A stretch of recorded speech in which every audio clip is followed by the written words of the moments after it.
One late morning, as the warm sunlight filtered through the leaves of the forest, a small ant was seen carrying a bag of sugar on its back, walking determinedly along a path at the edge of the forest.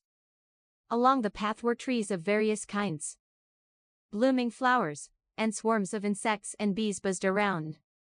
Some were perched on the flowers to drink nectar.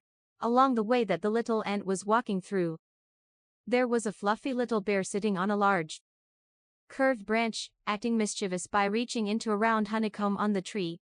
It was noticeable that the honey was dripping down in a sparkling pattern. At the same time, a swarm of small bees were flying around the bear, looking alarmed.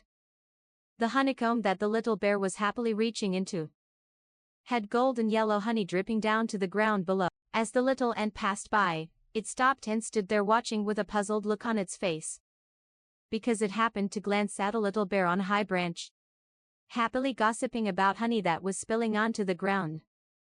The little ant's eyes lit up when it saw the golden yellow honey dripping onto the ground, as if heaven had sent it a blessing. It lifted its front legs and twitched, running towards the nearest drop of honey. And using its tiny mouth, it sucked until its belly was round and bloated. The little ant had eaten his fill of honey and his belly was full. He prepared to walk away.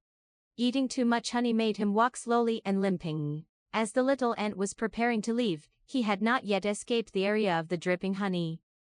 Suddenly, a giant drop of honey fell from a tall branch and hit him hard, causing him to stumble and fall over, stuck in the sticky golden honey. He struggled, pushing the ground with all 6 legs, but he could not get out. He was exhausted and stayed in the same place for quite some time.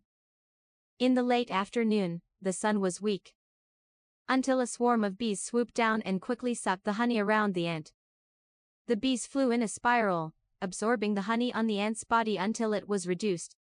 He managed to wriggle free, leaving the ant panting, lying on the ground with his back to the ground. He narrowly escaped death. After a while, the bees circled away. The ants looked at them with grateful eyes and thought to themselves, "I should just do things in moderation." They stood up and shook themselves off. After that, the little ants continued on their way.